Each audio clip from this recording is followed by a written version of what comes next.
Ya, Assalamualaikum warahmatullahi Boleh. wabarakatuh. Waalaikumsalam warahmatullahi wabarakatuh. Selamat malam teman-teman semuanya.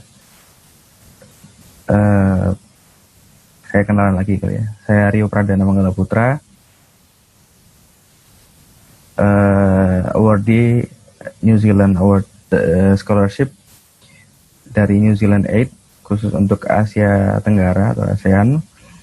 Waktu di New Zealand kemarin ambil program Master of Energy selama 2 semester, 120 poin di The University of Auckland.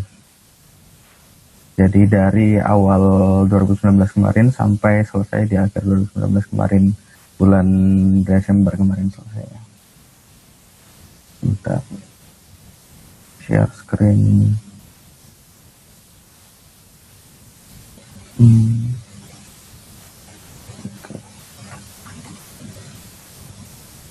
Kelihatan? Udah Kelihatan, share Kak? screen-nya kelihatan? Kelihatan, oke. Okay. Ya, jadi teman-teman, malam ini saya sebenarnya juga di New Zealand Asian Scholarship ini banyak juga teman-teman lain yang dapat. Kalau untuk tahun saya sendiri aja sekitar yang berangkat bareng saya sekitar ada 20-an. Pada kesempatan kali ini kebetulan saya yang bisa mewakili teman-teman lainnya buat berbagi tentang New Zealand Asian Scholarship ini. Oke, tadi ini mungkin udah diceritain sedikit profil saya.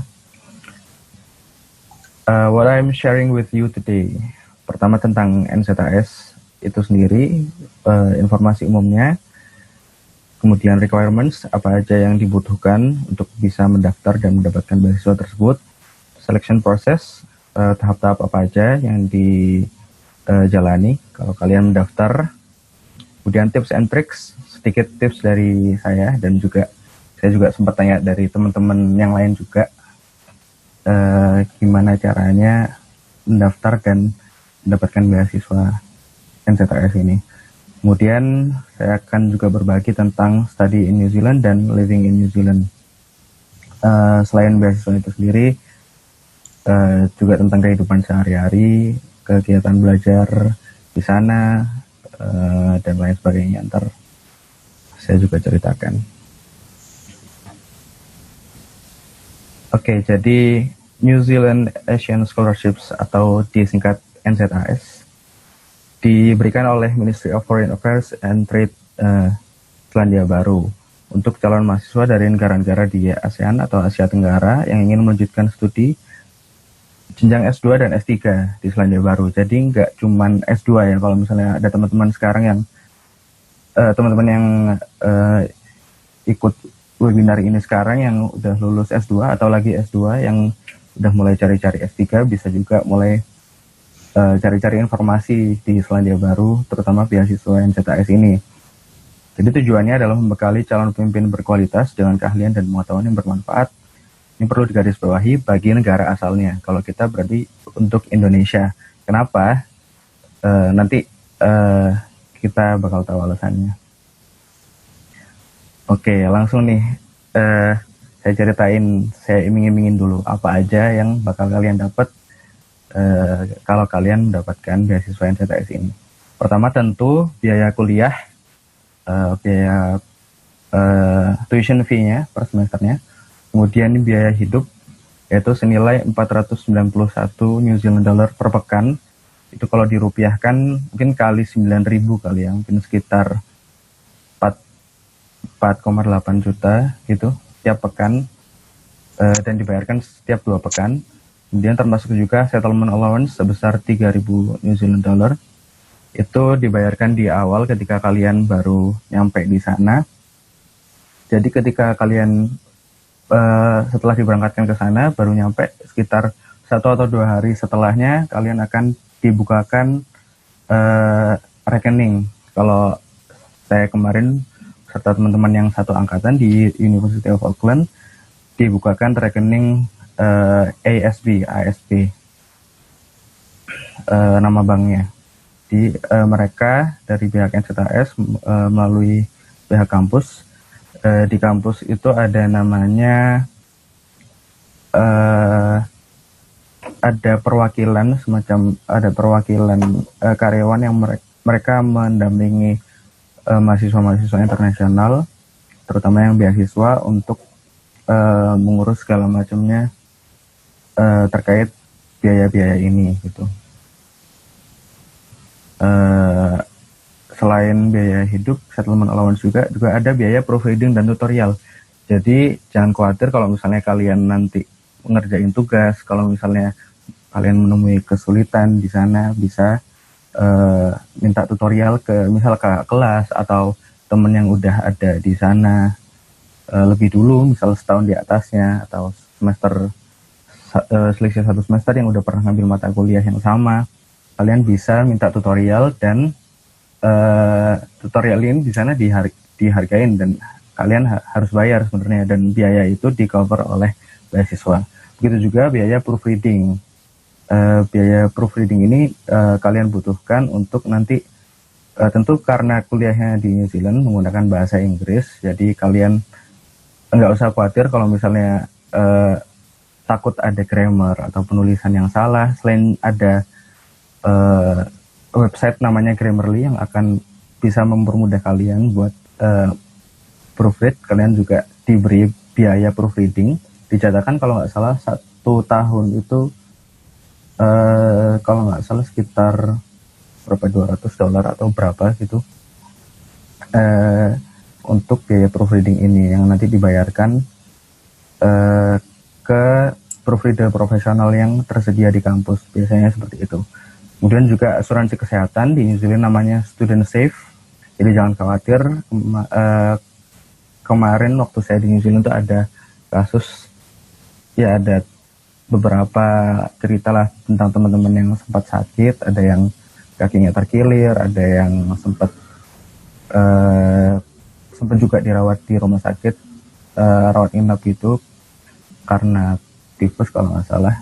Itu semua biayanya ditanggung oleh NZAS melalui asuransi kesehatan Student Safe. Jadi kalian nggak usah khawatir tentang biaya kesehatan. Kemudian tiket pesawat awal dan akhir masa studi, tentu saja. Jadi kalian diberangkatkan di awal. Biasanya kalau NZAS itu dikumpulkan beberapa orang awardee yang berangkat dari kota tertentu. Misal saya kemarin saya berangkat dari Surabaya, kota asal dari Surabaya, kemudian diberi tiket pesawat untuk ke Bali. Kemudian karena di Bali itu berangkatnya besoknya, jadi di sana saya nggak cuma dapat tiket pesawat dari Surabaya Bali dan Bali ke Auckland, tapi juga kamar hotel untuk nginep 1 malam di sana karena nggak ada flight yang langsung di hari itu gitu. Di sana ketemu sama 2 orang lain, satu dari Makassar, satu lagi dari Bandung, berangkat bertiga dari Denpasar. Waktu itu ada langsung flight yang ke Auckland melalui menggunakan pesawat Fly Emirates kalau nggak salah waktu itu. Ada juga yang teman-teman yang dari Jakarta, ada yang dari Yogyakarta, nanti ketemu di bandara tersebut, berangkat bareng-bareng. Kemudian di akhir masa studi tentu saja begitu juga dari kota tempat kamu berkuliah. Misal kalau saya kemarin di Auckland, kebaliknya juga saya ke Bali, kemudian Bali ke Surabaya. Itu tiket pesawat yang dijatahkan oleh NZAS. Nah, kemudian kalau kamu nanti menjalani masa studi lebih dari 2 tahun, kalau saya kemarin kan kebetulan cuma 1 tahun ya, 2 semester. Kalau lebih atau sama dengan 2 tahun, minimal 2 tahun sih, kalian bakal dapat tiket pesawat reunion travel gratis. Jadi misal setelah 1 tahun kalian pengen pulang, misal di akhir tahun kan itu liburnya lumayan panjang dari November sampai kira-kira Februari Maret, itu kalian kalau pengen pulang bakal dibayarin sama NZAS, dibeliin tiketnya. Asuransi perjalanan termasuk di tiket pesawatnya, kemudian biaya penelitian. Kalau nggak salah kemarin ada temen yang S3, itu termasuk biaya penelitian juga di cover oleh mereka, ada jatahnya, saya lupa berapa ribu New Zealand dollar. biaya tes IELTS untuk pendaftar yang lolos tahap wawancara. Nah, ini menarik karena tes IELTS sebenarnya kalian nggak perlu daftar beasiswa ini dengan berbekal tes IELTS. Jadi kalian bisa nggak usah pusing-pusing tes dulu. Kalian pastikan dulu, mantapkan dulu pilihan kalian di New Zealand, daftar dulu aja beasiswanya. Nanti biaya tes IELTS didaftarkan oleh New Zealand Scholarship kalau kalian udah lolos dari tahap wawancara. Tapi kalau saya kemarin kasusnya karena saya udah tes IELTS sebelum daftar, udah sempat tes IELTS sebelum mendaftar beasiswa ini. Jadi setelah lolos tahap wawancara, biaya tes IELTS-nya ini di reimburse gitu. Jadi saya kontak tempat saya tes IELTS untuk minta bukti pembayarannya. Jadi nanti diserahkan ke pihak beasiswa, nanti dibayarkan sekalian dengan waktu itu biaya visa dan medical check-up untuk keberangkatan yang nanti dibayarkan di awal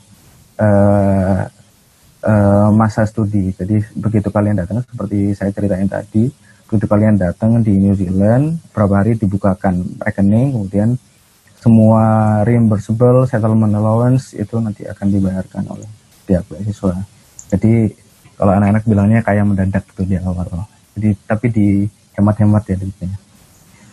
Kemudian pelatihan bahasa Inggris juga untuk pendaftar yang lolos tahap wawancara. Nah, pelatihan bahasa Inggris ini untuk saya kemarin ikut didaftarkan refresher course, yaitu berisi short course academic English selama kalau nggak salah kemarin 1 minggu, kalau 1 atau 2 minggu ya lupa. Sebelum berangkat itu ada refresher course ya, berisi academic English course dan sedikit nge-review soal gimana sih sistem kuliah di New Zealand, terus apa aja budaya yang kira-kira beda sama di Indonesia, seperti itu. Nah, gak cuman itu, tapi kalian kalau misalnya udah lolos tahap wawancara dan sudah dibiayain tes IELTS namun kalian belum bisa lolos karena persyaratan IELTS-nya kurang, kalian juga bakal didaftarkan, dibayarin pelatihan bahasa Inggris khusus untuk IELTS, bisa beberapa bulan gitu. Kalau NCTS ini kemarin di salah satu tempat kursus bahasa Inggris di Surabaya lokasinya. Jadi semua anak-anak NCTS di situ. Ada yang kalau nggak salah 3 bulan atau 6 bulan kursus untuk IELTS-nya itu, kemudian bisa ikut IELTS lagi, kemudian baru diberangkatkan sesuai programnya di bulan yang terdekat, seperti itu. Banyak banget kan benefitnya untuk beasiswa ini, dan juga keuntungan yang intangible sih sebenarnya. Jadi kalian kayak diprioritaskan banget lah sama pemerintah dan para official di sana, di pihak kampus. Kalau kalian punya menerima beasiswa ini, jadi ada kayak acara penyambutan tersendiri untuk para penerima beasiswa. Untuk kalian yang mau pulang dan udah mau selesai, akan ada acara semacam wisudanya sendiri kayak gitu. Nah, what's unique about this scholarship? Pertama, seperti saya tadi udah jelaskan, kalian tidak perlu memiliki LOE dan hasil tes IELTS sebelum daftar. Nggak cuma tes IELTS-nya ya. Jadi LOE, letter of acceptance dari universitas yang kalian daftar, juga kalian nggak perlu sebenarnya. Jadi kalian bisa daftar dulu ke beasiswanya, kemudian kalian pilih kalian mau daftar ke program apa, universitas apa. Nanti kalian kalau udah dapat lolos dari tes wawancara dan segala macam, kalian baru daftar. Itu bisa banget. Ada temenku yang kemarin kayak gitu.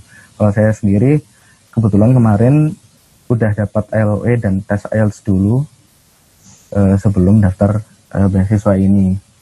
Tapi nggak usah khawatir kalau belum punya juga bisa sebenarnya.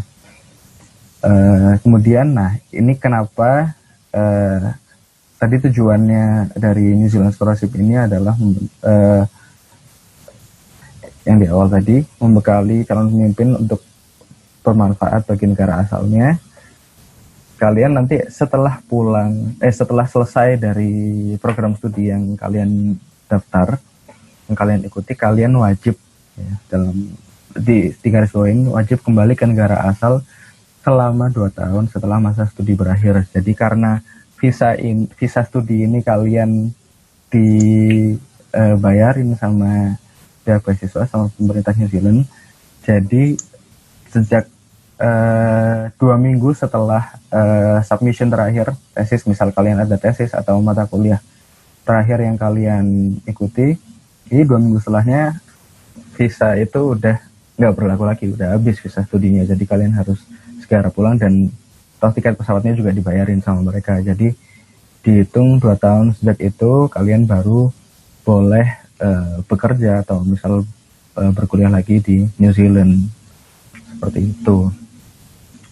Jadi kalau misalnya kalian ada kepikiran pengen kerja langsung di New Zealand, bisa dipikirin lagi, mungkin beasiswa ini belum cocok untuk kalian, atau kalian mau pikir-pikir lagi, mau ada rencana lain, boleh-boleh aja. Kemudian diperbolehkan bekerja paruh waktu, karena ada beasiswa yang nggak bolehin tuh, beasiswa nantinya nggak boleh bekerja sambil kuliah. Nah kalau di beasiswa NZAS ini kalian boleh bekerja paruh waktu sembari kuliah, maksimal 20 jam per pekan. Tapi kalau misalnya di luar masa-masa kuliah, misal di waktu-waktu liburan gitu, bisa full time, sekitar 40 jam per pekan gitu. Kerja paruh waktunya apa aja ya, macam-macam sih, tapi mungkin rata-rata ya emang informal ya, di sektor informal. Tapi ada juga temen kemarin yang misal dipekerjakan jadi asisten mata kuliah, ada juga yang kerja di yang ngurusin alumni dari universitas di kampus, kerja di kampus. Itu ada juga cerita teman-teman di New Zealand kemarin yang kerjanya seperti itu. Jadi seru sih bekerja paruh waktu sembari kuliah. Dan kerja paruh waktu ini lumayan juga kalau kalian mau nabung, misal selain tadi benefit uang sakunya yang lumayan, bekerja paruh waktu ini ya lumayan lah, bisa kalian buat liburan, jalan-jalan di New Zealand kalau misalnya di waktu liburan atau untuk keperluan-keperluan lain. Bekerja paruh waktu ini di New Zealand kalau nggak salah sekarang minimum wage-nya sekitar $18 gitu per jam. Bisa dikali sendiri lah dan dihitung sendiri gitu. Tapi jangan lupa ya mengutamakan kuliahnya ya. Who can apply? Siapa aja yang bisa mendaftar beasiswa NZAS ini? Untuk Indonesia tentu warga negara Indonesia berusia minimal 18 tahun saat mulai masa studi di Selandia Baru. Nah tapi kalau untuk S2 dan S3 ya berarti ya rata-rata mungkin lebih dari, udah otomatis sih lebih dari 18 tahun. Ini syarat umum dari beasiswa ini aja sebenarnya. Nah ini yang poin ketiga penting, karena ada kasus yang kemarin bisa nggak dapat karena dia salah satu calon kandidat sebenarnya, karena dia sempat tidak tinggal di Indonesia selama minimal 2 tahun terakhir sebelum keberangkatan. Jadi dia sempat bekerja di luar negeri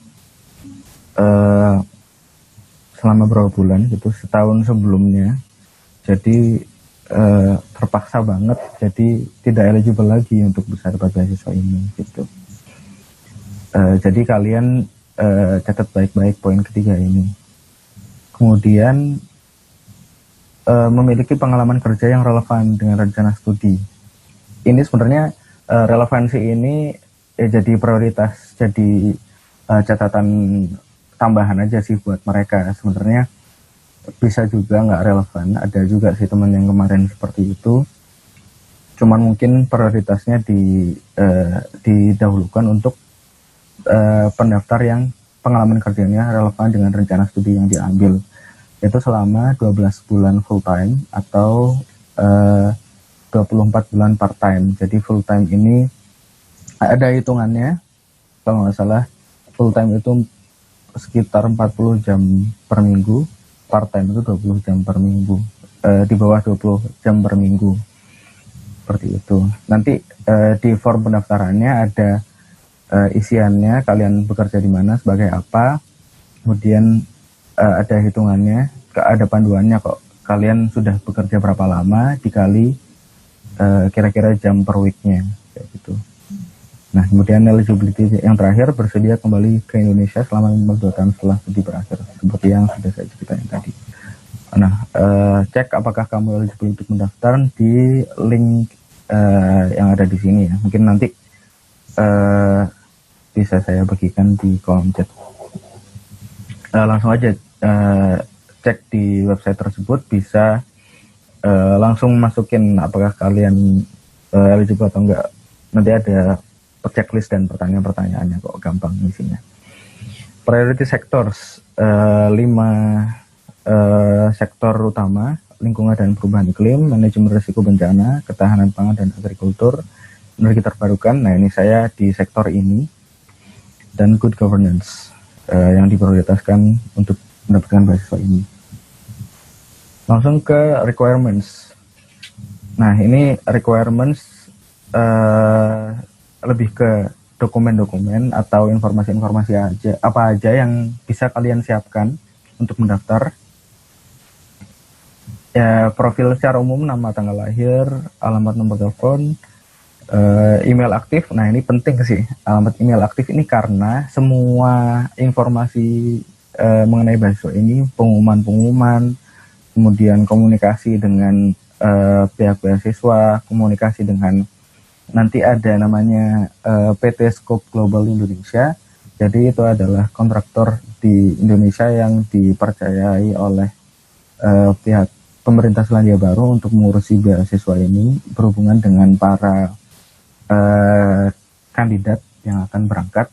Nanti kalian akan berkontak via email dengan mereka. Jangan lupa sering-sering rajin-rajin cek email. Kemudian yang ketiga ini tentu saja penting banget, pilihan program studi dan institusi perguruan tinggi, maksimal 2 pilihan. Bisa kalian mulai cari dari sekarang.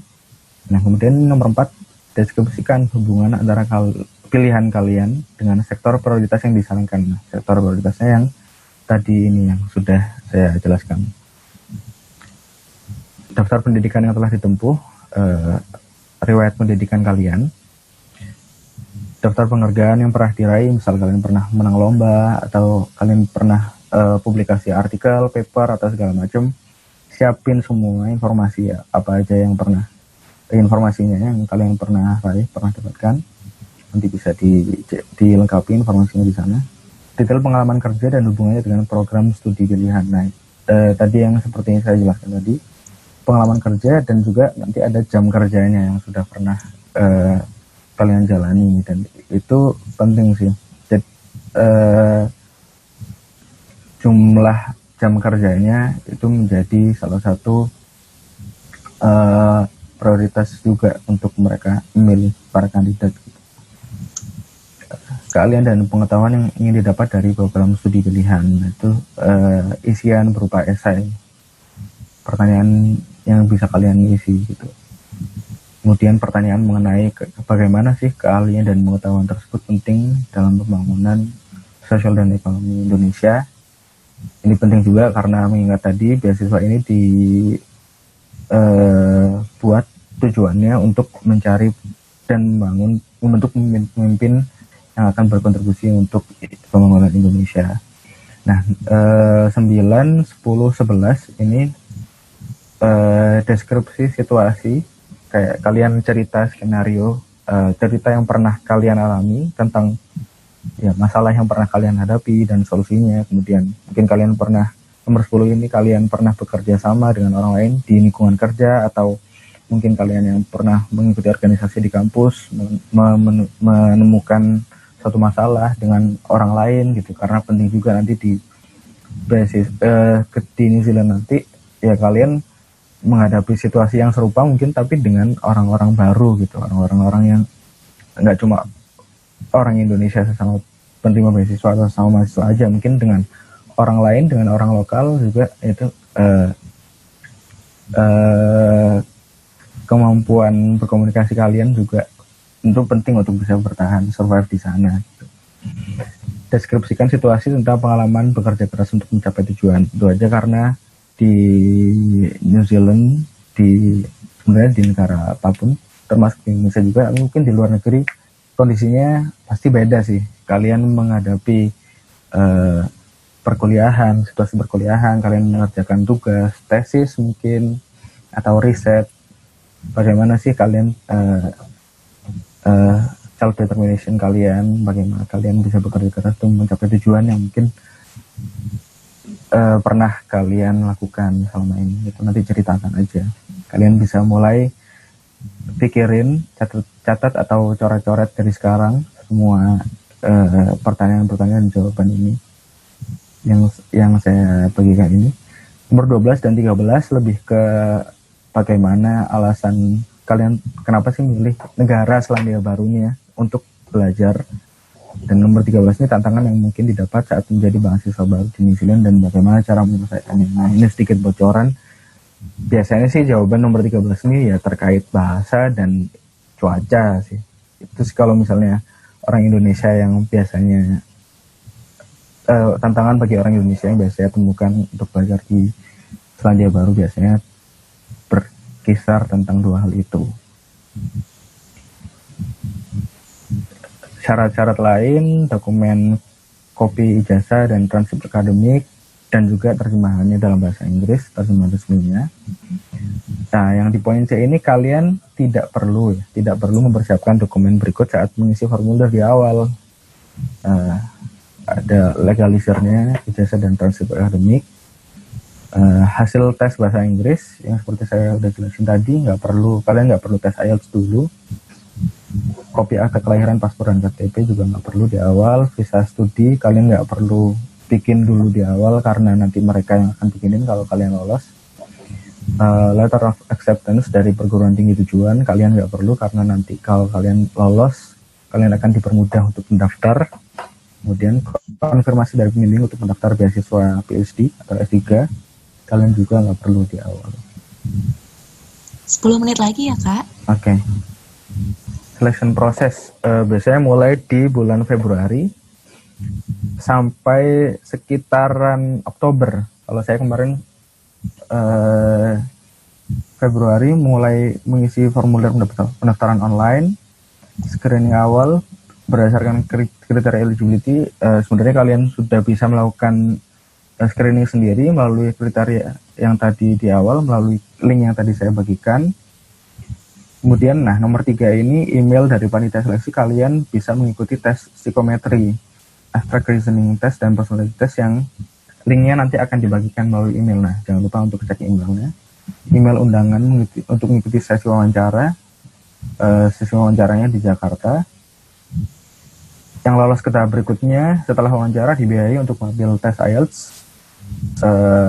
Secara umum postgraduate dibutuhkan overall IELTS score 6,5 dan tidak ada band score di bawah 6. Ini kasus untuk teman-teman yang mau daftar di S2. Tapi kalau misalnya di jurusannya misal lebih tinggi lagi, ya tentu aja kalian harus melampaui syarat dari jurusannya ya. Kemudian pengumuman apakah pendaftar masuk ke dalam apakah kalian preferred candidate, reserve atau belum berhasil. Itu sekitaran bulan-bulan Oktober sih. Preferred candidate kemudian diminta untuk mengurus visa studi. Bisa melalui PFS Global di Jakarta. Preferred candidate mengikuti pre-departure briefing dan academic English course di bulan-bulan November-Desember. Kemudian beberapa kali itu diberangkatkan ke Selandia Baru untuk memulai studi ini sesuai waktu studi kalian. Kalau saya kemarin bulan Februari 2019. Sedikit tips and trick, lakukan riset mengenai program studi tujuan, simpan username dan password situs pendaftaran. Nanti sekitar bulan-bulan Februari biasanya beasiswa ini dibuka melalui websitenya. Nanti kalian bikin username dan password, jangan lupa disimpan, dan juga emailnya. Rajin-rajin cek email, siapkan semua dokumen dan jawaban yang tadi saya bagikan. Daftar jauh hari sebelum deadline untuk menghindari traffic websitenya. Kemudian persiapkan jaringan internet yang lancar untuk mengikuti tes psikometri. Itu sekitar bulan-bulan April kalau nggak salah tes psikometrinya. Tips and tricks untuk interview. Pertanyaan wawancaranya berkisar di pertama rencana studi, kemudian komitmen dan motivasi untuk membangun Indonesia, skenario tentang bagaimana menghadapi tantangan, dan cara kamu menunjukkan resilience kamu. Sebenarnya hampir sama dengan pertanyaan-pertanyaan yang tadi diisi di formulir online. Baca kembali semua rencana studi, semua jawaban yang telah kamu kumpulkan tadi di formulir pendaftaran di awal. Siapkan juga kopi ijazah dan transkrip yang dibawa saat wawancara. Tapi di awal tadi kalian nggak usah nyiapin, tapi dibawa saat kalian diundang untuk wawancara. Sekitar bulan-bulan Juli ini biasanya. Kenapa New Zealand? Yang pertama menggunakan bahasa Inggris. Mungkin kalian sudah familiar dengan bahasa Inggris. Nggak usah belajar bahasa yang sama sekali baru gitu. Meskipun bahasa Inggrisnya mereka menggunakan dialek yang agak beda sih dengan yang kalian dengar. Mungkin biasa dengar American English atau British atau logat-logat lain nih di New Zealand sedikit beda. Mungkin kalian bisa cari di YouTube dulu untuk membiasakan diri. Negara yang mengelola sumber daya energi panas bumi dan energi terbarukan dengan baik. Nah ini kalau untuk saya ini penting karena sektor energi ini menjadi pilihan saya untuk berkuliah. Peringkat kedua Global Peace Index. Dulu sempat peringkat pertama, turun ke peringkat kedua karena ada waktu itu di tahun 2019 sayang banget ada kasus terorisme yang di Christchurch itu, dan itu pun pemerintah langsung melakukan tindak preventif yang saya akui memang sangat-sangat baik. Komunikasi dengan warganya juga sangat baik. Setelah kejadian itu, jadi saya sendiri sebagai pendatang dan umat muslim di sana merasa dijaga banget. Meskipun setelah ada kejadian itu malah saya merasa aman sih. Meskipun beda kota sama Christchurch, tapi semua masjid-masjid dan fasilitas ibadah dijaga selama beberapa waktu setelah kejadian tersebut. Destinasi wisata alam yang menakjubkan. Nah ini yang ada di background saya ini kalau kalian lihat. Nah ini foto liburan saya di Mount Cook, perpaduan budaya yang unik antara lokal, Maori, dan Barat. Nah, itu salah satu keunikan dari New Zealand. Nah, education system ini sekilas aja, kalian bachelor degree yang sudah lulus di sana dinamain level 7. Nah, kalian untuk lanjut ke master's degree ini level 9. Jadi ini tingkatan-tingkatan kualifikasi pendidikan di sana. Master degree sendiri memiliki variasi, ada yang 120, 180, dan 240 poin selama 2, 3, sampai 4 semester. Kalau saya sendiri kemarin ambil yang 120 poin selama 2 semester. Kebetulan ada juga di program saya yang sama dengan saya, Master of Energy, ada yang 180 juga.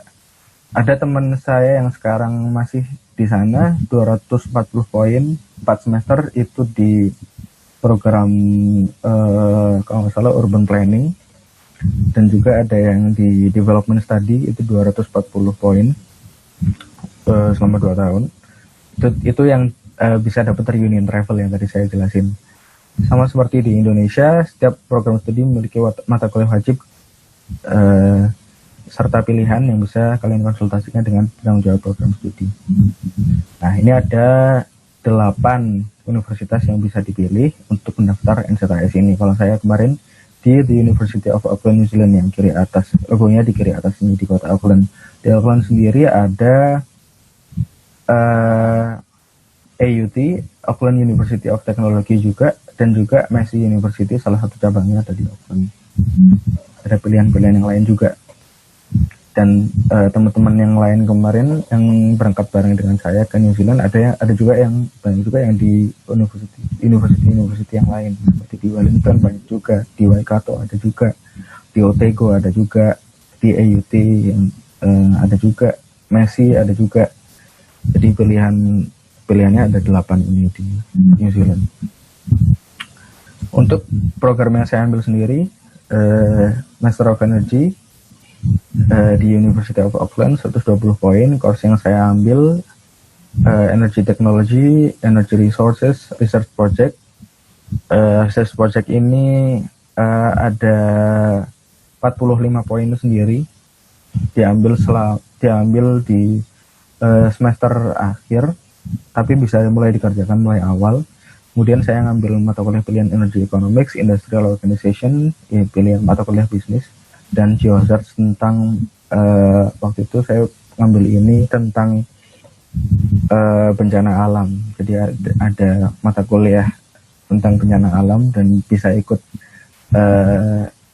sedikit satu sesi tentang simulasi bencana alam, macam kerja di BNPB-nya sana gitu. Ada simulasi 1 hari, seru sih itu mata kuliahnya. University of Auckland ini peringkat ke-83 di QS World University Rankings tahun 2020, tertinggi di Selandia Baru.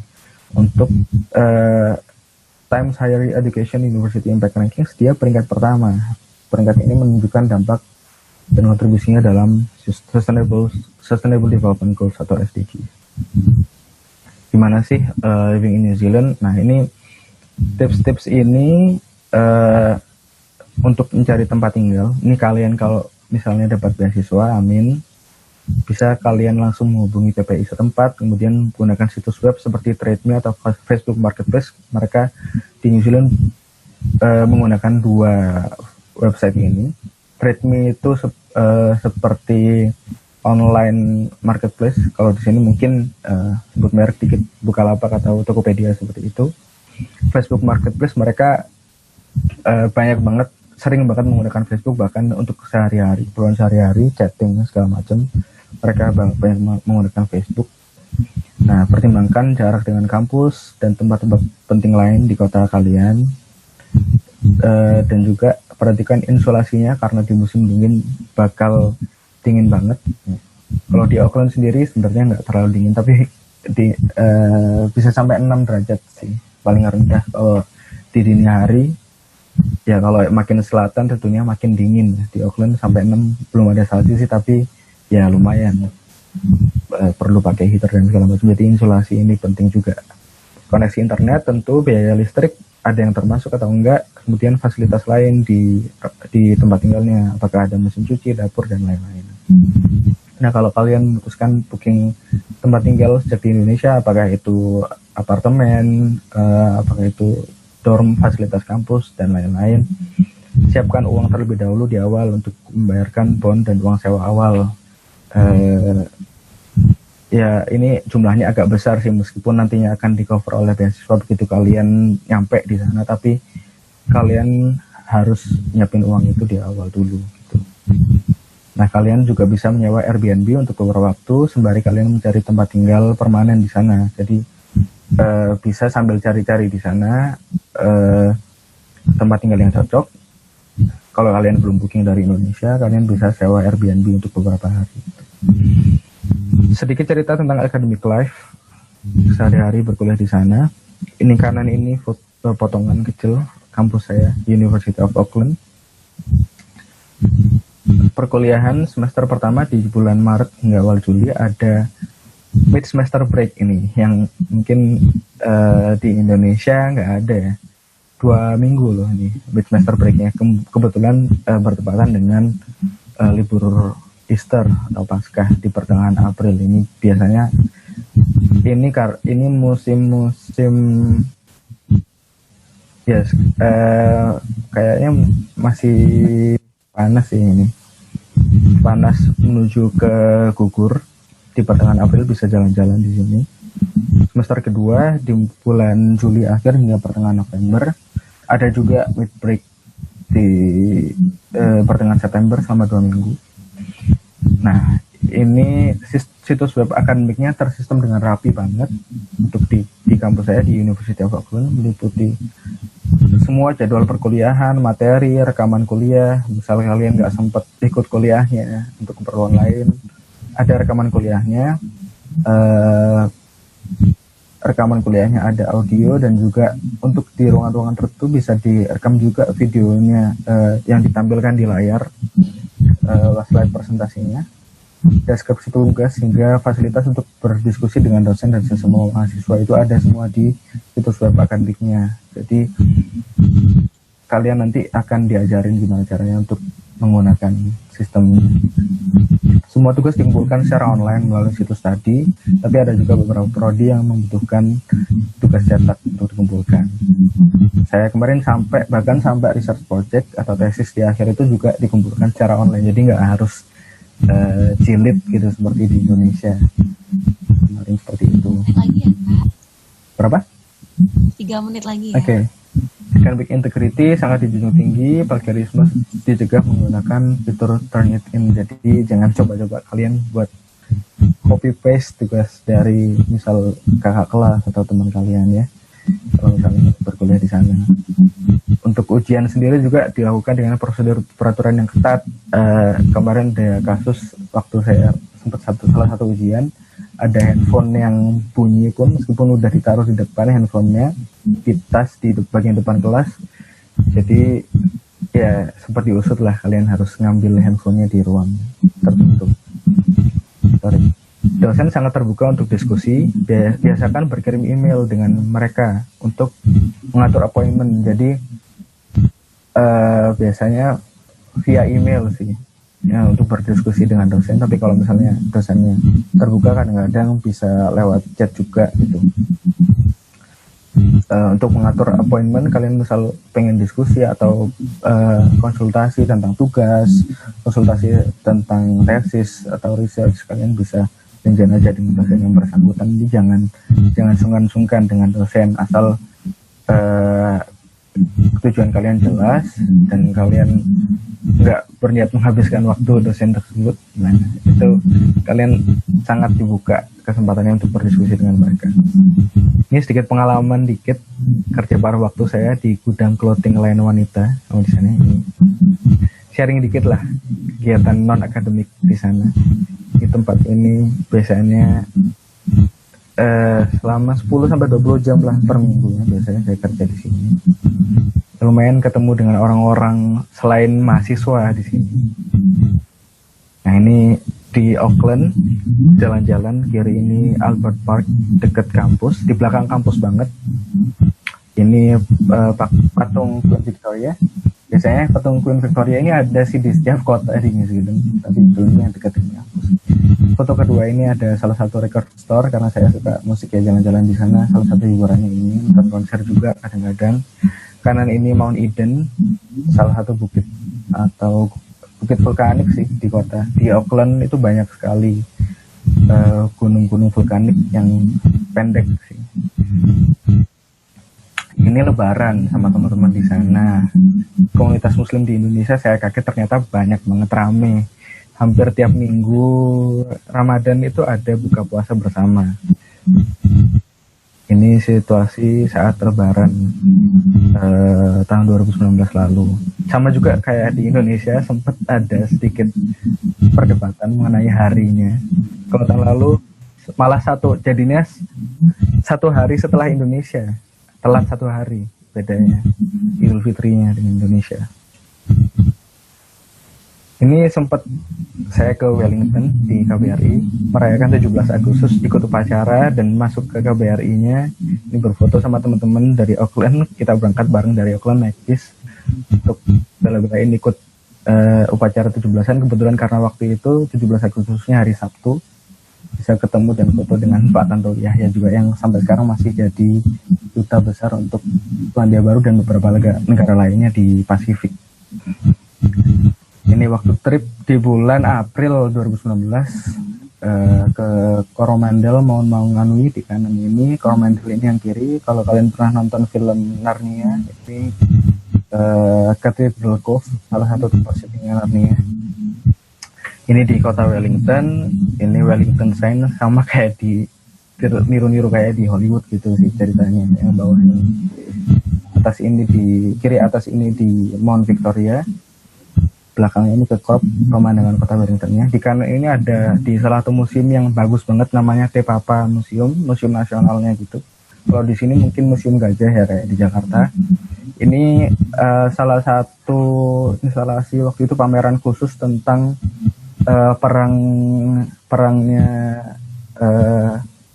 para tentara New Zealand yang ikut pasukannya Serdadu Inggris di Gallipoli. Jadi ada salah satu, banyak sih patung-patung segede ini, saya segede ini, patungnya segede ini.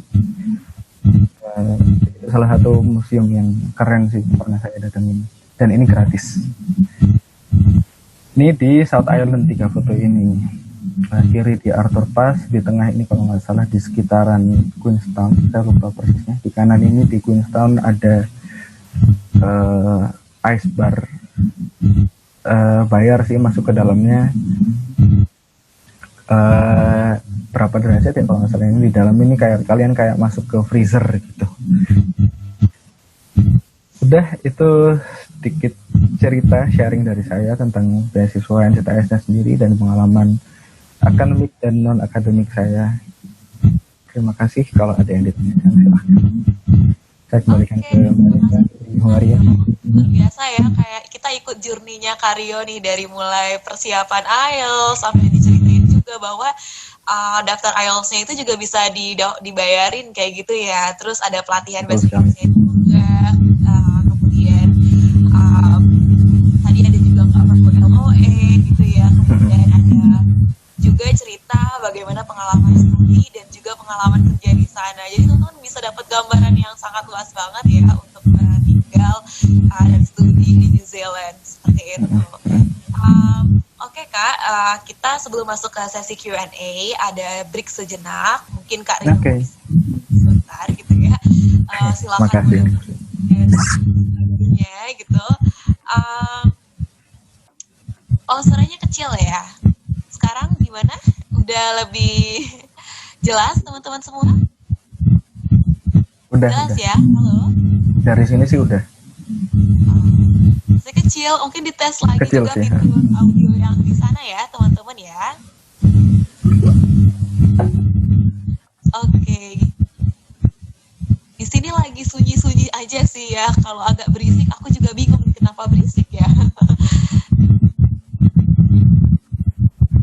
Iya, ada ya? Suara berisik dikit gitu.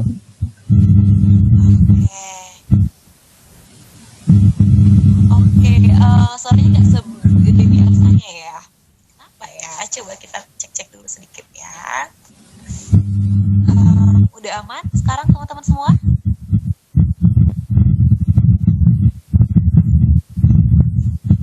Oke, nanti yang penting bisa kedengeran aja dulu ya. Kedengeran ya suaranya ya? Oke, nggak apa ya. Yang penting nanti kita fokus ke suaranya Kak Rio juga yang untuk menjawab. Suara saya jelas kan tapi? Kalau suara saya jelas? Jelas Kak, jelas. Oke. Suara Kak Rio jelas. Oke, gimana teman-teman?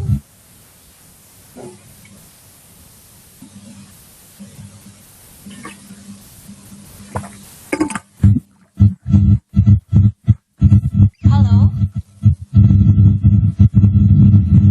Oke, lanjut aja ya.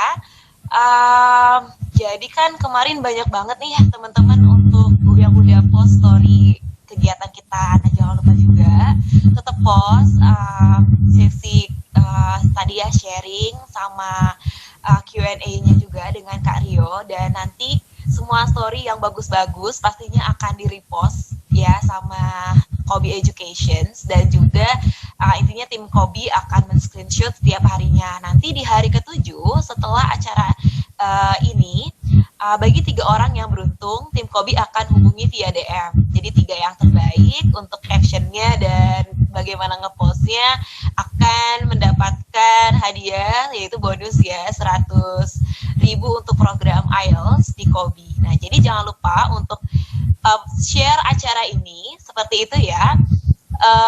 Bisa tag ke Kobi Education dan Instagram Kobi Education dan Instagramnya Kak Rio ya. Instagram Kak Rio apa namanya Kak? Kalau boleh? Saya tulis di chat deh. Oke teman-teman, nah jadi nanti bisa ke nama Kobi Education dan Kak Rio ya. Tuh sudah ada di situ Rio Michelle. Rio Michelle. Silahkan. Oke teman-teman, nah sebelum kita lanjutin lagi, seperti biasa ada pesan-pesan sponsor berikut ini. Bisa disaksikan dulu ya teman-teman semua.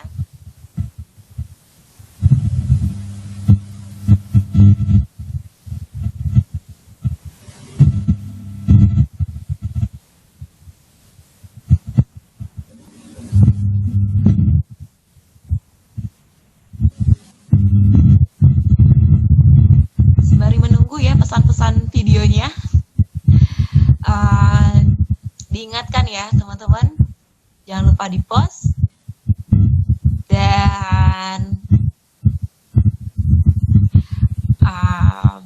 nanti kita akan bisa.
Oke teman-teman, kalau sekarang udah cukup baik dengar suaranya? Halo? Udah bersih sih sekarang. Oke, sip ya, sudah lebih difikskan ya, alhamdulillah. Semoga bisa lebih didengar dengan baik jadinya ya teman-teman. Oke, kita langsung aja ya Kak untuk sesi Q&A-nya, karena ini udah banyak banget yang kayak penasaran, pengen lebih tahu lebih lanjut. Oke, ini yang pertama ada terkait persiapan beasiswanya Kak. Dari Kak Sinta Octavia, ini saya bacakan ya Kak Rio ya. Adakah batas waktu untuk pengambilan tes dan batas waktu belajar IELTS-nya Kak? kan tadi katanya IELTS-nya itu bisa dipersiapkan ya, dan juga mendapatkan biaya kayak gitu. Apakah terus bahasa Inggrisnya harus IELTS? Apa bisa juga TOEFL atau TESOL? Itu dulu Kak, sebenarnya panjang pertanyaannya, mungkin itu dulu. Nanti aku lanjutkan. Batas waktu untuk melakukan tes IELTS-nya ya.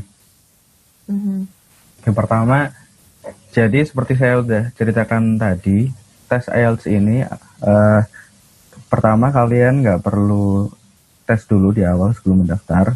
Kemudian kedua, setelah kalian mengikuti itu semua rangkaian seleksi beasiswanya, sekitar bulan-bulan September atau Oktober itu kalian mendapatkan September sih kalau nggak salah, September akhir, setelah kalian sudah melakukan wawancaranya itu di bulan Juli, September akhir itu kalian mendapatkan, kalau lolos mendapatkan pengumuman, kalian mendapatkan posisi di preferred candidate atau reserved candidate, atau mungkin belum beruntung di tahun itu gitu. Nah, kalian yang mendapatkan preferred candidate, kalian langsung dihubungin untuk kalian bisa didaftarkan untuk mengikuti tes IELTS gitu. Jadi kalau nggak salah mereka mendaftarkan tes IELTS dijadikan satu gitu, sesi IELTS-nya gitu. Jadi mereka yang mendaftarkan kalau nggak salah ya. Kalau saya sendiri sih karena kebetulan sudah dapat IELTS sebelum daftar, jadi pembayaran tes IELTS-nya itu di reimburse di belakang gitu. Jadi sebenarnya mereka sendiri yang mengorganize dan mendaftarkan IELTS untuk kalian gitu, setelah kalian lolos dari wawancara. Nah, untuk tesnya sendiri, setahu saya memang hanya IELTS, dan karena kalian kalau misalnya nggak lolos IELTS-nya, mereka akan membiayai kalian untuk mengikuti bimbingan kursus bahasa Inggris itu tadi, yang memang dispesialkan khusus untuk mengikuti tes IELTS lagi gitu, dan tes IELTS-nya lagi juga akan dibayarin lagi gitu oleh mereka. Mungkin untuk memudahkan mereka untuk mengorganize, jadi mereka pilih salah satu jenis tes aja, dan itu yang kebetulan memang berlaku di semua universitas yang dibuka pendaftarannya untuk NCTIS di New Zealand gitu. Oke Kak, berarti kalau bisa diperkirakan dari persiapan, terus misal worst case-nya gagal IELTS-nya kan ada pelatihan lagi, tadi yang Kakak bilang ya bisa sampai 6 bulan juga ya persiapannya ya? Bisa sampai ketunda gitu berangkatnya.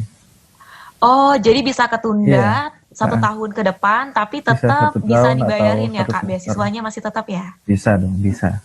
Wow, menarik banget tuh teman-teman. Jadi kalian asal udah megang beasiswa, lulus beasiswanya ya Kak? Mendapatkan preferred candidate.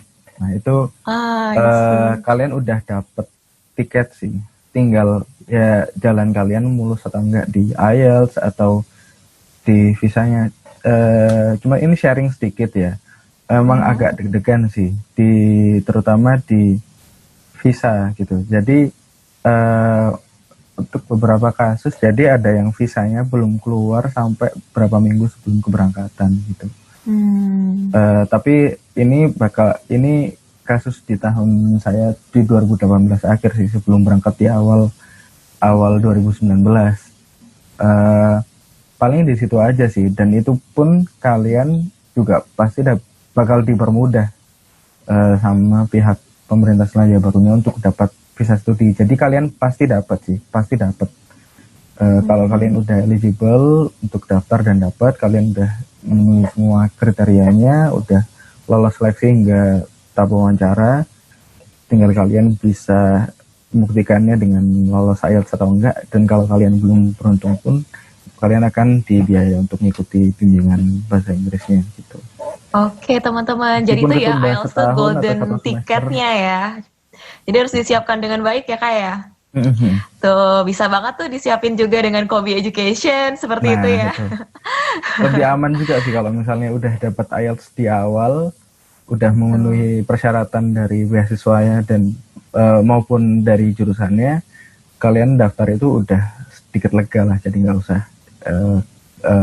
deg-degan lagi setelah dapat tiket beasiswanya, udah pasti bisa berangkat, tinggal visanya aja. Mantap. Nah, ini kelanjutan pertanyaannya ya Kak Hmm, ya. hmm, Jadi kalau misalnya sudah jadi kan kalau berarti kalau udah dapat IELTS, tes IELTS dan dapat 6,5 ya tentu nggak masalah ya, kayak Karya nggak tadi ya, masalah. nggak perlu tes lagi tentunya, dan tentu tidak perlu ikut training lagi ya Kak ya, konfirmasi aja. Training Dan IELTS-nya nggak perlu, tapi ada namanya refresher course bahasa ya. tadi. Tentang itu tadi, academic English dan budaya studi di luar negeri itu tadi. Itu sekitar, Oh. kalau nggak salah 2 minggu. Wah, enak ya ada persiapan keberangkatannya itu Iya. teman-teman. Nah, kelanjutan pertanyaan dari Kak Sinta ini, Kak, kalau sudah pernah ambil S2, bisa Kak ambil beasiswa ini lagi? Kalau sudah pernah S2, kalau mengambil beasiswa ini lagi untuk S2 ya. S2 ke S2 lagi gitu maksudnya kan. Iya. Bentar. Setahu saya sih emang belum pernah ada yang seperti ini. Kalau di tahun saya nggak ada yang kasusnya seperti ini. Tapi juga pasti dipertimbangkan sih kalau S2 kalian ini sebelumnya apakah sudah pernah S2 tapi misal bidangnya beda, itu tentu prioritasnya akan beda sama mereka yang misalnya bekerja di bidang yang relevan dengan kalian daftarkan, dengan program studi yang didaftar, seperti itu.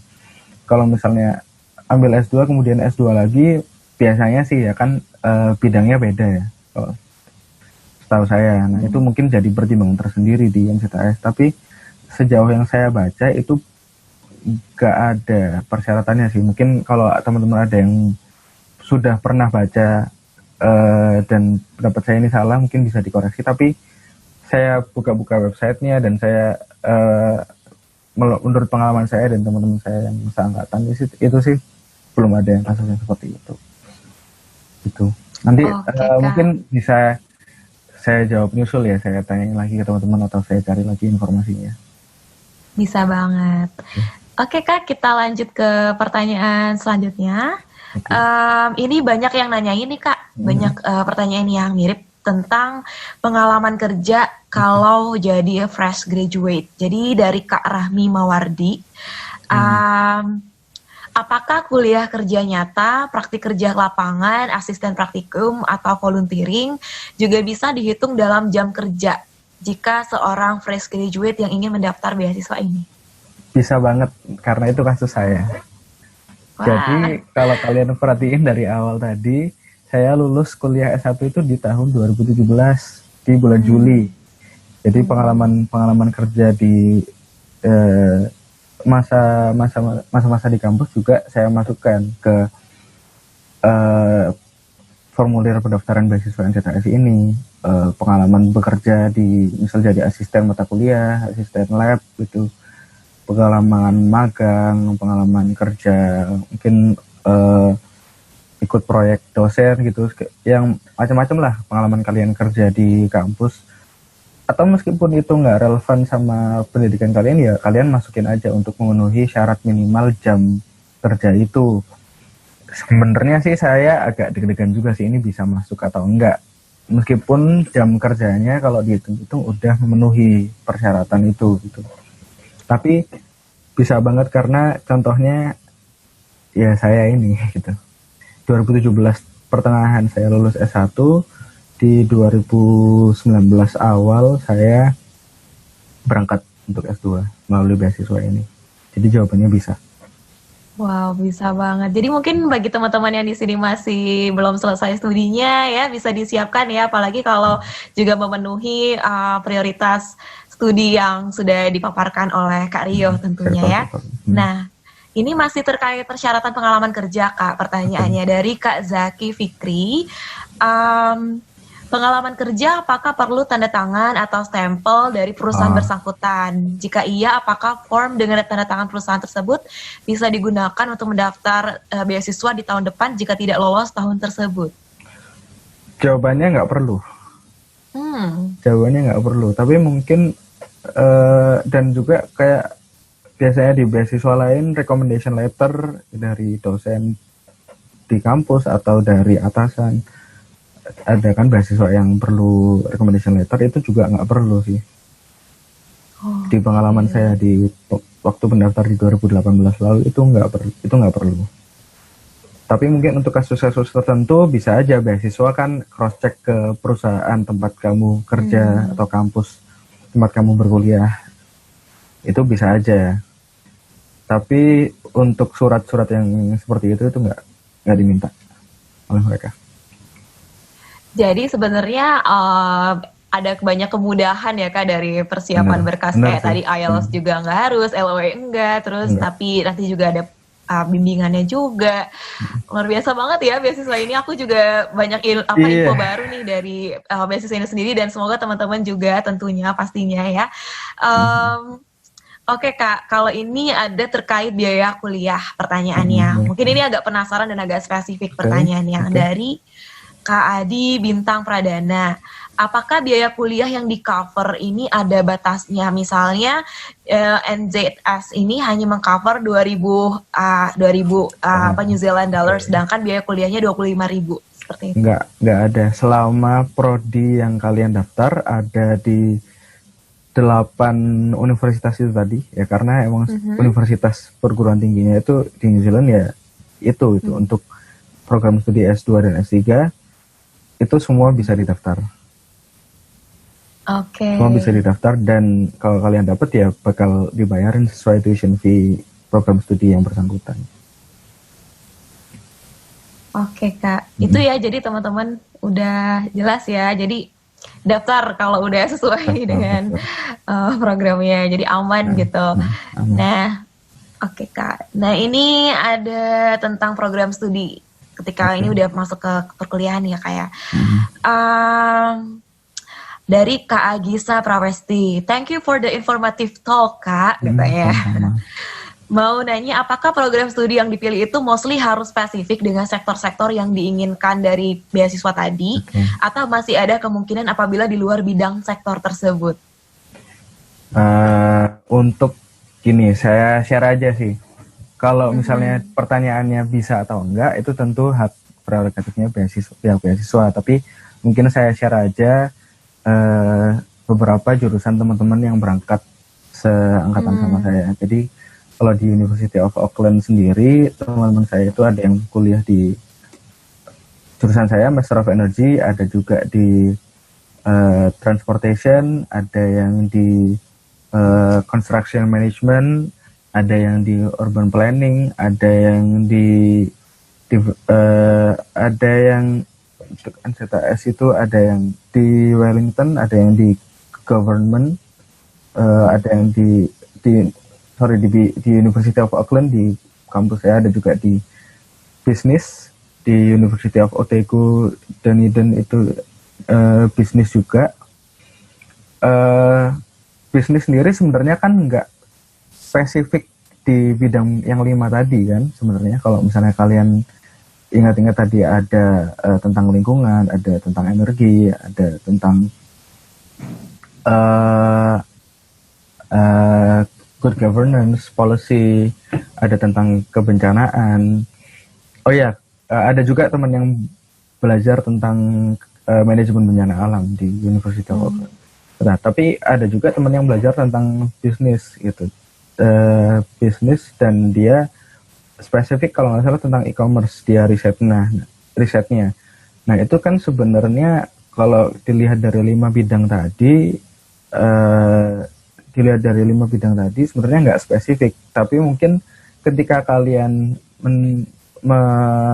menjustifikasi pilihan kalian ini, bisa nggak kalian sesuaikan tema riset atau tujuan studi kalian ini dengan sektor yang diprioritaskan itu tadi. Mungkin apakah tujuan kalian untuk belajar ini untuk bisa berkontribusi di pembangunan Indonesia di sektor yang kalian termasuk di 5 itu tadi, atau segala macam itu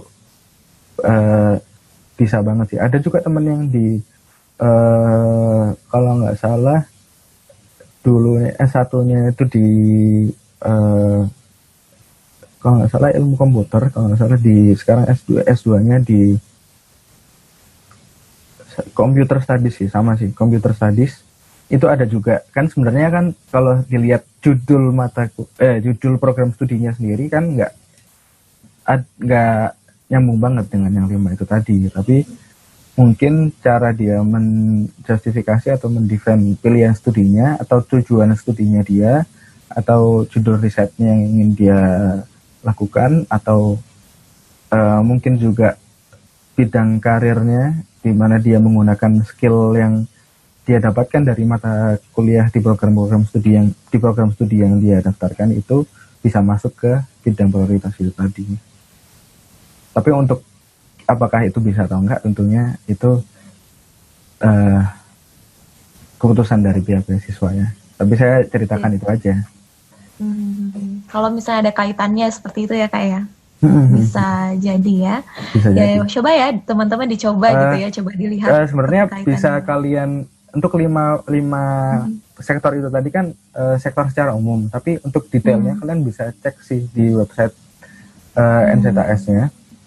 Itu terutama bidang-bidang yang ada kerjasama antara Indonesia dan Selandia Baru, itu tentu aja bakal menguntungkan kerjasama antar dua negara, itu yang biasanya antara mereka gitu kan. Tapi memang mostly lebih ke science seperti itu ya kayak agriculture tadi. Enggak juga. Kalau sosial misalnya?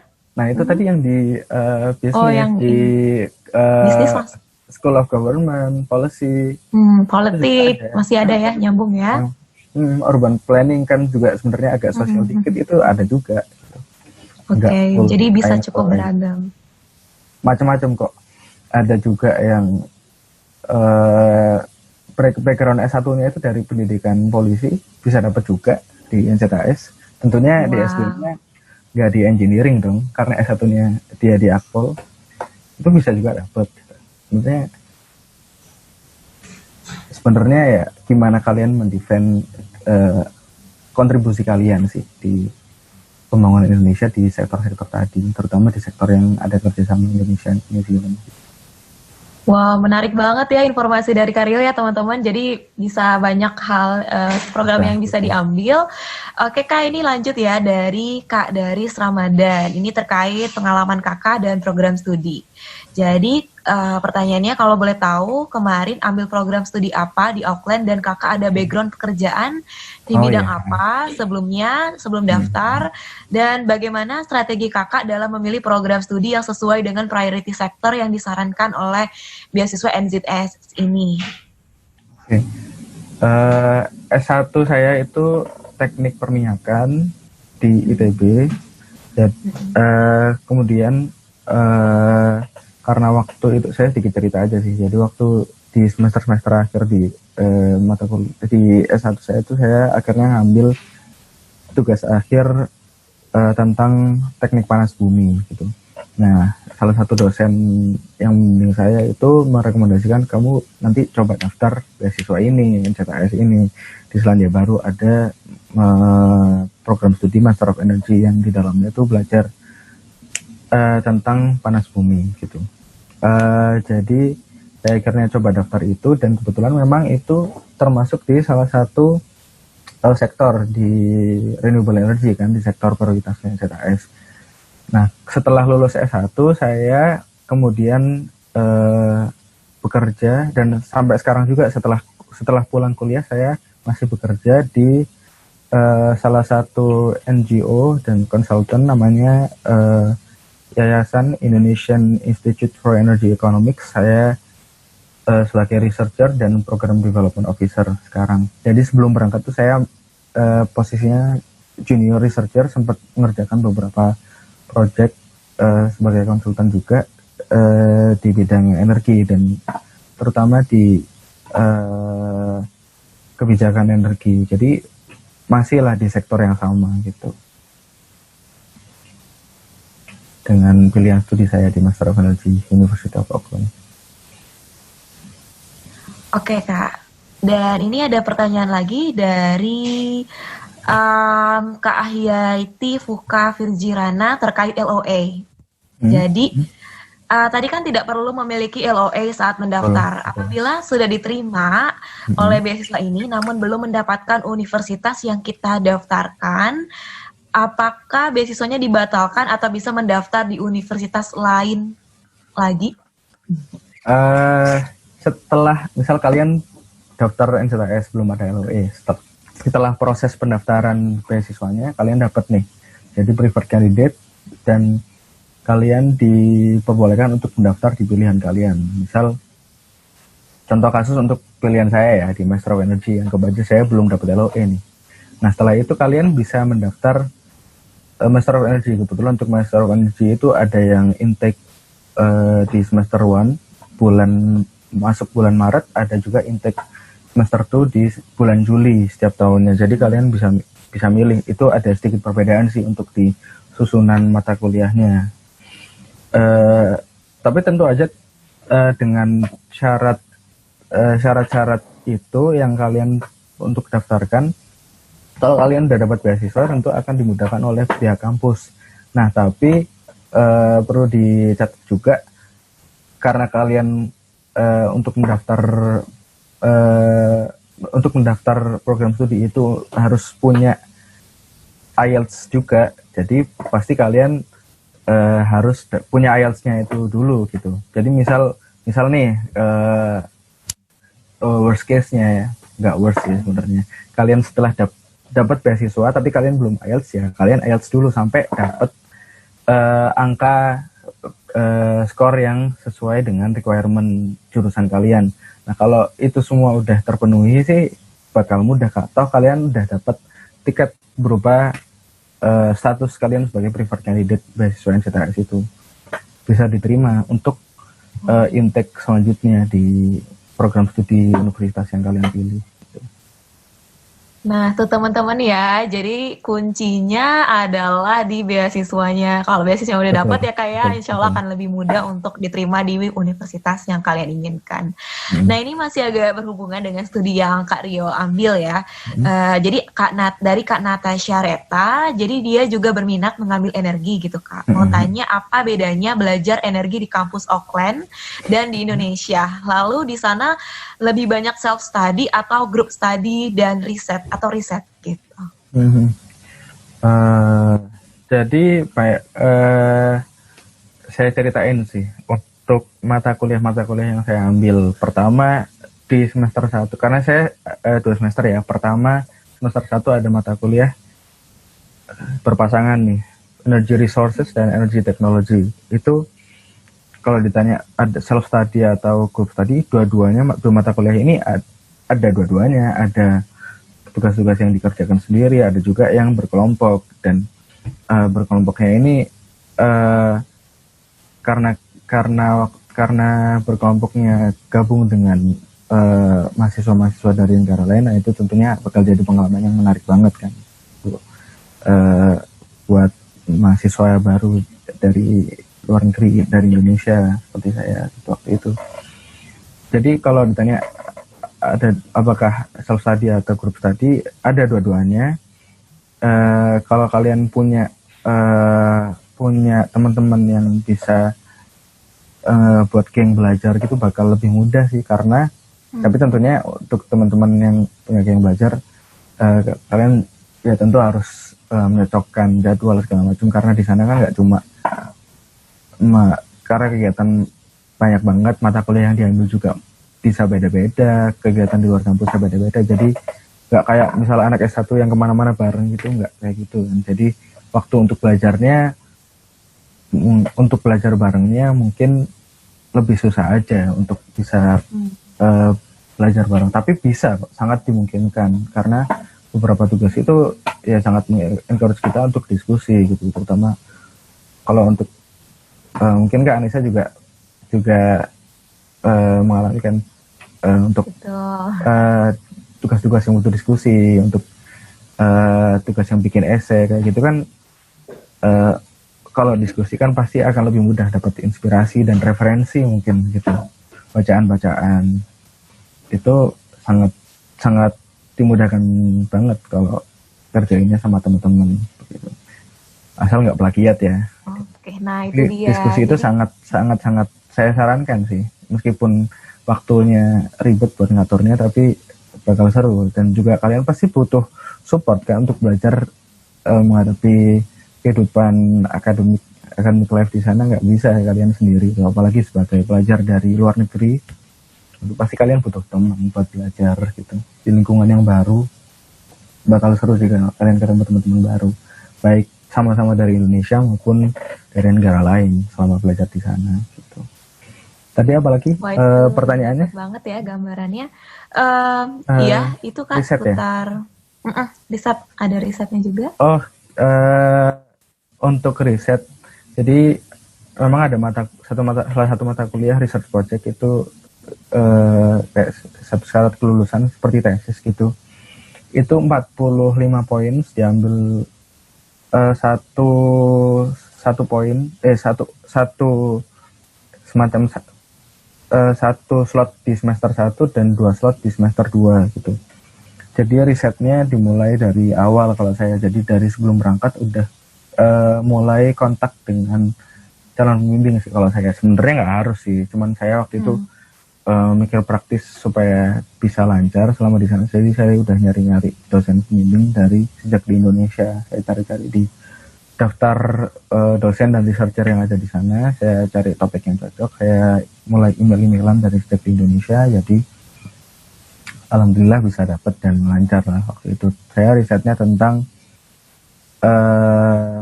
emisi dari pembangkit listrik geothermal. Waktu itu kasusnya ada lapangan-lapangan panas bumi di Selandia Baru. Si dosen saya ini ada dapat data-data emisinya dari beberapa perusahaan yang ada di sana dan saya ngerjain itu. Gitu. Selain itu juga di mata kuliah lain juga kita bisa ngelakuin ada tugas-tugas yang mengharuskan kita melakukan riset kecil-kecilan gitu sih. Jadi ada mata kuliah energy resource di semester 1, itu salah satu tugasnya tugas kelompok melakukan riset. Saya waktu itu di kelompok saya ngerjain tentang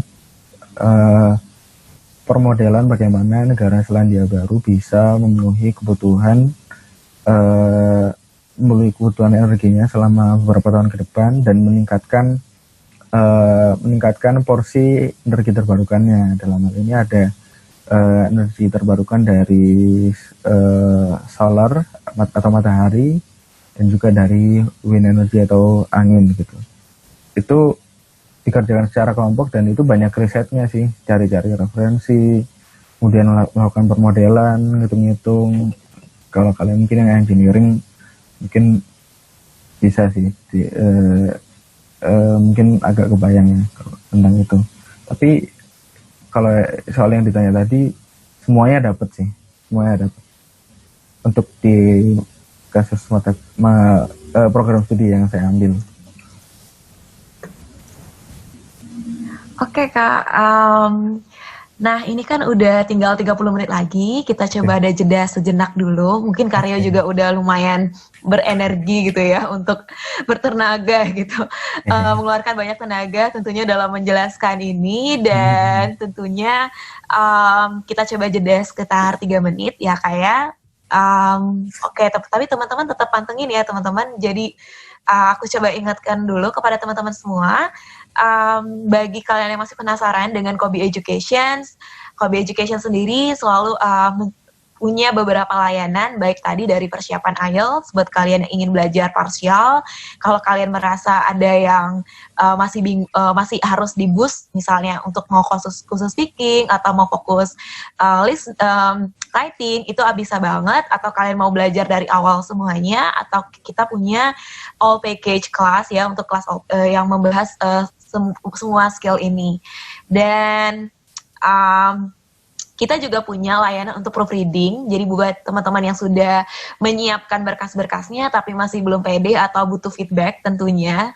Jadi bisa juga dikonsultasikan ke layanan di Kobi Education. Tentunya kita juga memberikan proofreader yang juga expert dan punya pengalaman sebelumnya tentunya. Dan yang terakhir, kita juga punya layanan untuk persiapan berkas-berkas tadi ya, baik untuk motivation letter, recommendation letter, dan juga punya kelas 7 days learning seminar seperti ini juga, dan ada 3 days learning seminar untuk khusus kelas undergraduate.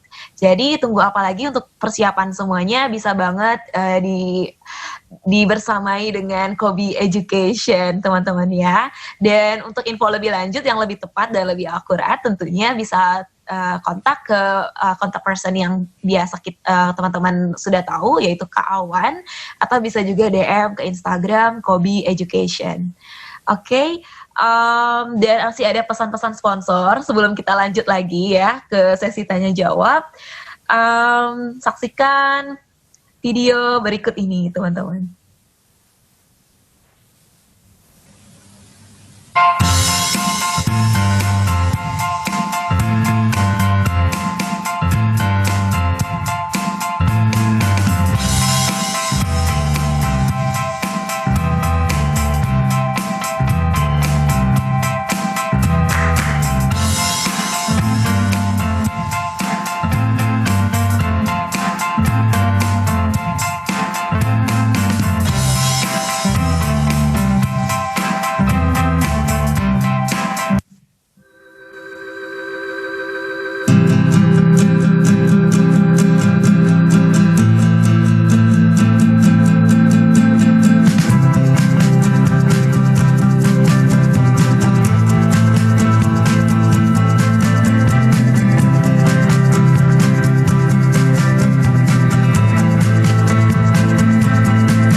Teman-teman, dan jangan lupa juga ya, info-info seperti ini juga sering di-share oleh Kobi di Telegram Kobi Education yang kemarin sudah di-share juga ya ke kalian semua untuk linknya.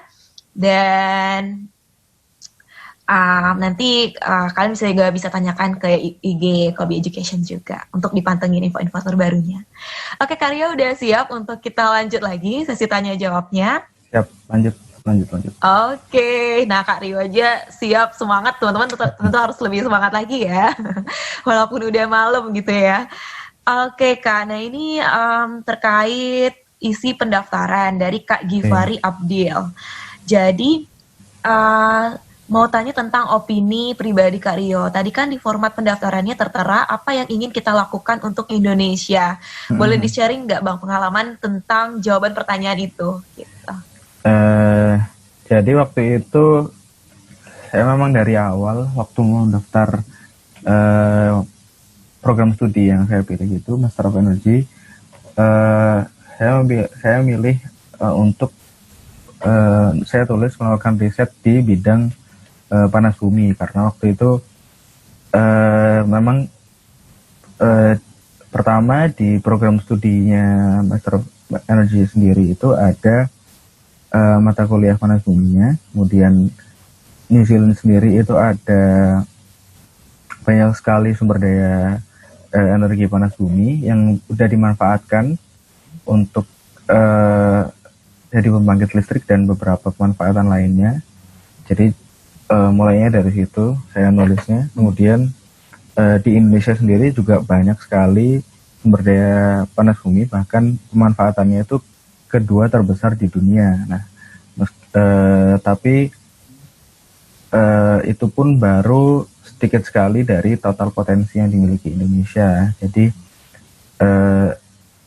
saya tulis di situ kontribusi yang ingin saya berikan untuk Indonesia yaitu melalui teknologi dan kebijakan di energi terbarukan terutama di panas bumi. Dan juga saya tulis di situ saya kaitkan dengan waktu itu tugas akhir di S1 saya yang juga tentang panas bumi juga, waktu itu tentang teknik reservoirnya di panas bumi. Jadi sebenarnya alhamdulillah sih dari pengalaman studi dan pekerjaan saya juga mendukung untuk bisa mengaitkan dengan jawaban itu tadi gitu. Dan alhamdulillah sih selama studi di sana juga dimudahkan untuk bisa ngambil tugas akhirnya, research projectnya di topik panas bumi itu. Dan juga saya kembali ke Indonesia juga bisa berkontribusi lagi di Indonesia, meskipun belum ke panas bumi lagi, tapi juga di energi, di sektor energi. Dan sekarang lagi ngerjain satu proyek di kebijakan energi. Itu. Wow, jadi berkesinambungan ya Kak. Alhamdulillah itu sebenarnya pinter-pinter kalian nulis aja sih. Dan kebetulan pengalaman saya bisa nyambung ke situ. Alhamdulillah. Gitu. Mantap tuh ya. Oke Kak Rio, udah cukup jelas ya teman-teman. Kita lanjut ya Kak. Ini ada yang sedikit penasaran dengan sistem perkuliahannya yang dari Kak Muhammad Raihan. Mungkin bisa dijelaskan Kak, sistem kuliah yang menggunakan poin. Apa sama dengan kredit dan biasanya bagaimana untuk setiap permatkulnya? Gitu. Namanya kalau di Indonesia kan SKS. Satu mata kuliah di New Zealand itu biasanya dihitungnya dengan poin. Saya kalau hitungan poinnya sendiri itu saya kurang ngerti sih sebenarnya. Cuman gambarannya gini, satu mata kuliah itu biasanya slotnya ngambil 15 atau 30 poin di satu semester. Jadi satu semester itu 60 poin slotnya. Satu semester 60 poin. Jadi otomatis 2 semester kali 2, 120 poin untuk saya kasusnya ya. 3 semester 180, 4 semester 240 gitu. Misal di semester 1 saya kemarin ngambil 4 mata kuliah dari 60 itu. Masing-masing 5 slotnya 15 ini udah keambil untuk research project. 2 ini 15, total 30 untuk mata kuliah wajib, energy resources, energy technology. Kemudian 1 ini ngambil slot untuk mata kuliah pilihan. Saya ngambil waktu itu industrial organization, mata kuliah di luar jurusan sih sebenarnya, itu di bisnis gitu. Jadi 60 poin di semester 1 saya ambil untuk dijadahkan untuk 4 mata kuliah. Kemudian di semester 2 60 poin lagi kan sisanya. 2 ini 30 poin untuk research project, karena research project di Master of Energy itu totalnya 45 poin. Jadi satu slot 15 di semester 1, kemudian sisanya 2 lagi 30 poin di semester 2. Jadi ini 30 poin research project, 15 poin sisa 30 nih, 15-nya saya ambil mata kuliah energy economics, mata kuliah pilihan, 15 lagi mata kuliah geohazards, itu tentang kebencanaan gitu. Masih ada kaitannya juga dengan kebumian dan panas bumi gitu. Oke Kak, ini ada pertanyaan lanjutan yang juga berhubungan ya dengan sistem pendidikan di sana. Dari Kak Milenia Rahma Fadila. Oke, terima kasih Kak atas sharing pengalamannya. Jadi ini ada pesan-pesan kesannya dulu nih Kak ya sebelum bertanya. Jadi apakah ada IPK minimum yang harus diperoleh selama masa kuliah agar beasiswa tidak dicabut? Lalu bagaimana? Oke, ini dulu sih Kak, ada 2 pertanyaan lebih tapi agak berbeda. Ini dulu. Monggo. Itu sih sebenarnya setahu saya memang ada peraturan di beasiswa yang kalau di New Zealand kan sistemnya menggunakan GPA itu dari 0 sampai 9. Kalau di Indonesia kan 0 sampai 4 kan. Di sana itu 0 sampai 9. Jadi ada yang menyebutkan, saya pernah baca itu minimal minimal di semester pertama itu untuk program studi saya itu 7 untuk bisa melanjutkan ke semester berikutnya untuk bisa dapat gelar Master of Energy. Kalau enggak bisa turun ke postgraduate certificate atau apa gitu. Itu sih sebenarnya si beasiswanya ngikutin dari persyaratan program studinya gitu. Asalkan kalian bisa perform dan memenuhi persyaratan dari program studinya. Kebetulan untuk untuk program studi yang saya ikutin ada persyaratan itu untuk bisa lanjut ke semester berikutnya dan tetap dapat pulang dengan gelar Master of Energy kayak gitu. Setahu saya untuk teman-teman di di program studi lain syaratnya hampir sama di semester 1 harus kalau nggak salah 7 dari 9, 6,5 atau 7 dari 9 GPA gitu. Untuk bisa lanjut ke semester berikutnya dan bisa pulang dengan membawa gelar master itu. Nah, jadi itu standarnya ya teman-teman, bisa dicatat dari beasiswanya ngikutin performance requirement di program studinya. Oke Kak, nah ini ada sedikit tentang kehidupan di sana, lanjutan dari Kak Milenia. Bagaimana perlakuan warga lokal New Zealand, terutama dengan muslimah yang berpakaian syar'i? Nah, ini tadi saya udah sempat cerita dikit kan tentang salah satu tragedi sih di New Zealand waktu itu tahun 2019 tahun lalu. Kebetulan bulan Maret, saya sekitar sebulanan, belum sebulan bahkan datang, udah ada kejadian itu. Tapi alhamdulillah bukan di kota saya, di Christchurch. Christchurch itu salah satu kota besar di Pulau Selatan, di South Island. Kalau Auckland kan di North Island. Beda pulau sih sebenarnya. Tapi waktu itu keluarga dan teman-teman di Indonesia pada nanya gimana, beda pulau aman gitu. Tapi juga tetap deg-degan kan karena Muslim kan termasuk minoritas gitu di sana.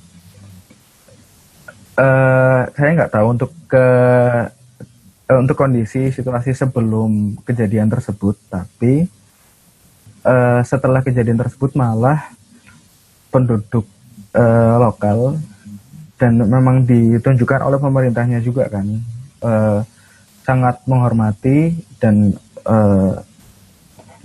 bersimpati atas kejadian tersebut. Bahkan tempat ibadah seperti saya tadi udah ceritain, tempat ibadah juga dijaga. Jadi saya Jumatan itu selama sekitar sebulanan itu ke masjid itu di depannya ada polisi gitu. Saya nggak tahu ya kalau tentang perlakuan warga lokal ke muslimah, karena saya bukan muslimah gitu. Jadi itu kan subjektif sih. Tapi setahu saya sih bisa teman-teman saya yang berhijab atau berpakaian muslimah syar'i gitu juga bisa menjalankan syariat dengan berpakaian artinya tanpa, saya nggak tahu sih apa yang mereka hadapi dan mereka terima, tapi tahu saya mereka tetap bisa gitu. Dan salah satu encouragementnya ya justru setelah kejadian itu tadi dari pemerintah menunjukkan supportnya bahkan secara resmi kan ditunjukkan saat setelah kejadian tersebut gitu, pemerintah memberikan support bahkan kalau nggak salah di salah satu sidang parlemennya dibacakan ayat suci Al-Quran waktu itu. Masya Allah. Jadi itu ya teman-teman. Iya. Itu. Ada tambahan lagi Kak? Sedikit cerita waktu itu seminggu setelah kejadian di Christchurch itu saya kan di Auckland, meskipun beda kota beda pulau. Ini Jumatan teraneh selama saya hidup. Jadi Jumatan tapi di luar tempat sholatnya itu banyak orang-orang yang nungguin gitu, karena mereka pengen ngejagain saudara-saudaranya yang beragama Muslim sholat Jumat. Jadi itu aneh sih, dan saya merasa berterima kasih sama teman-teman dan warga New Zealand di kota saya di Auckland yang menunjukkan rasa simpatinya terhadap tragedi tersebut. Jadi di seminggu setelah kejadian itu kan kejadiannya hari Jumat, di Jumat depannya saat Jumatan emang ada event khusus gitu. Jadi Jumatan tuh semacam dijaga dan ditungguin gitu sama orang-orang di sekitar masjid itu, di masjid kampus gitu. Dan ya otomatis itu nggak tahu sih seberapa, tapi pasti mengurangi adanya entah itu diskriminasi atau apa. Justru kita sebagai muslim sangat dimudahkan dan disupport gitu oleh warga lokal sana. Nah, itu teman-teman ya, setidaknya informasi yang penting ya dari bagaimana respon warga lokalnya. Oke Kak, kita lanjut lagi ya, karena masih banyak juga. Oke, ini ada dari Kak Calvin Aditya. Oke, ini terkait ketika kita sudah pulang ke Indonesia, bagaimana pihak beasiswa mengecek kita bekerja selama minimal 2 tahun di Indonesia setelah masa studi berakhir. Oh gitu, jadi kalau saya kemarin pulang bulan Desember ke Indonesia, tentunya kalau misalnya kita pengen balik lagi ke New Zealand itu gampang sekali kan untuk ngecek itu. Tapi untuk keluar negeri, tempat luar negeri selain New Zealand, mereka nggak bisa langsung ngecek. Cuman memang setahu saya setiap beberapa waktu sekali pihak perwakilan dari beasiswa itu akan email kita gitu. Kalau saya kemarin di awal tahun ini bulan Februari kemarin saya di email oleh pihak beasiswa. Saya dikonfirmasi sekarang domisili di mana, bekerja di mana, seperti itu. Jadi minimal banget itu usaha dari mereka untuk memonitor alumni beasiswanya sekarang bekerja di mana gitu. Tapi tentu aja kalau misalnya kalian balik ke New Zealand untuk kerja di sana, udah pasti nggak bisa karena visanya udah pasti ketolak kan. Catatan kalian tuh udah ada di sana gitu. Tapi kalau misalnya kalian ikut short course atau kalian mungkin ada paper conference ke sana berapa hari gitu, masih bisa. Karena visanya kan bukan visa kerja atau visa tinggal atau visa studi lagi, tapi mungkin visitor aja gitu atau bentuk visa yang lain, itu masih bisa. Meskipun sebelum 2 tahun ya. Misal sekarang saya ada keperluan ke New Zealand beberapa hari gitu, masih bisa. Tapi sekarang nggak bisa sih karena ada COVID ini. Pandemi ya, aduh. Aduh, semoga cepat berakhir ya Kak, bisa kemana-mana lagi. Oke, itu tadi teman-teman ya, udah terjawab dengan jelas. Jadi seperti itu untuk pengecekannya. Nah, sekarang ada yang penasaran dengan tahap interviewnya nih Kak. Sedikit dikulik lagi. Untuk dari Kak Elizabeth Bramanaresti. Hai Kak, boleh diceritakan lebih lanjut untuk tahap wawancaranya, berapa lama interview dan background interviewernya? Jadi kalau kemarin saya sedikit cerita, bulan Juli 2018 saya diundang untuk wawancara beasiswa. Wawancaranya mereka nyewa salah satu coworking space gitu di daerah Kuningan di Jakarta. Tapi waktu itu saya datang ke sana, tapi setahu saya ada temen yang waktu itu berhalangan hadir, jadi via video conference gitu. Tapi kalau saya sih lebih serak langsung ya, karena bisa lebih gampang untuk bertatap muka dan meyakinkan interviewer secara langsung sih kalau untuk saya gitu. Waktu itu selama durasinya sekitar mungkin cuma 1 jam gitu, lupa sih ya, 1-2 jam. Bentar kok. Waktu itu juga karena dijatah ada beberapa hari interview, jadi sehari itu cuma ada sedikit orang, jadi nggak ada antri yang sampai bikin stressful gitu, nggak ada. Waktu itu saya cuman nunggu wawancaranya itu sama 2 orang lain kalau nggak salah. Ya, untuk kalian yang membayangin antri wawancara yang banyak macam-macam orang dan udah terintimidasi, nggak segitunya sih, karena waktu itu emang udah dipilih untuk bisa lolos ke tahap itu kayaknya emang saringannya udah banyak gitu. Disaringnya udah tinggal dikit dan dibagi ke beberapa hari, jadi nggak rame. Di ruang interviewnya itu ada dua orang yang wawancara, satu dari Kedutaan Besar Selandia Baru, satu lagi dari kalau nggak salah dua orang dari pihak Kedutaan Besar Selandia Baru di Indonesia. Tapi ada cerita teman juga yang ada pewawancaranya itu dari PT Scope Global Indonesia, itu kontraktornya yang ditunjuk oleh pihak Kedutaan Besar untuk berkomunikasi dan ngurusin para kandidat beasiswa NZAS di Indonesia. Itu sih dari jaga-jaga aja biasanya. Kalau saya kemarin dua orang itu dari Kedutaan Besar, pihak Kedutaan Besar, dan interview menggunakan bahasa Inggris. Gitu. Oke, nah itu ya teman-teman sedikit gambaran interview dari Kak Prio. Udah sangat cukup jelas ya, nggak jelas sih. Ini lanjut ya Kak dari Oli. Terima kasih pencerahannya Kak Rio. Terus ada isu nih kayaknya dari pertanyaannya nih, benarkah yang sudah pernah ke negara tersebut kalau untuk tujuannya traveling atau liputan malah kurang dilirik oleh panitia?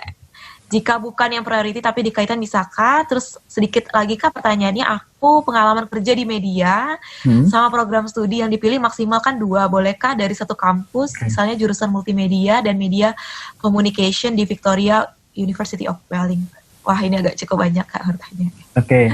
Pertama, kalau udah pernah ke New Zealand untuk keperluan lain, saya nggak tahu sih. Cuman waktu itu ada yang dapat S3, tapi sebelumnya juga dapat NZAS juga untuk S2-nya gitu.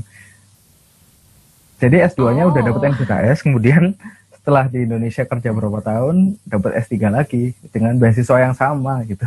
Beasiswa yang sama, bahkan si Mas ini itu fotonya, wajahnya tuh ada di buku panduan beasiswa NZAS-nya itu. Jadi kayaknya sih diskriminasi kayak gitu, setahu saya sih, kasus di tahun saya sih nggak ada atau belum memenuhi sih. Mungkin untuk kasus yang spesifik untuk traveling atau liputan ya. Setahu saya ada sih teman yang udah pernah ke Selandia Baru dan dapat beasiswa. Maksudnya traveling ya, berkunjung ke Selandia Baru dan dapat beasiswa, ada juga gitu. Untuk tadi apa pilihan prodinya ya di media. Betul. Nah, bentar, untuk media kalau di tahun saya sih di tahun saya kebetulan nggak ada yang di bidang tersebut yang terpilih buat dapat beasiswanya, tapi ya dicoba aja, siapa tahu kan, asal kan diutamakan untuk sektor-sektor prioritas tersebut. Siapa tahu kamu misal bisa nih menghubungkan peran media dalam good governance, kan bisa aja dalam demokrasi, dalam pembuatan kebijakan, itu kan bisa aja gitu. Gimana kamu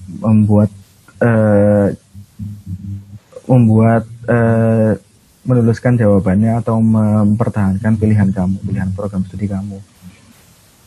Semua pilihan sebenarnya sangat-sangat terbuka, sangat-sangat dibuka sih gitu. Seperti itu. Ada pertanyaan lainnya nggak di tadi? Mengcover ya tadi, kalau misalnya ngambil di 2 pilihan tapi di satu universitas ya Kak tadi. Oh, bisa. 2 pilihan di universitas yang sama kan, bisa.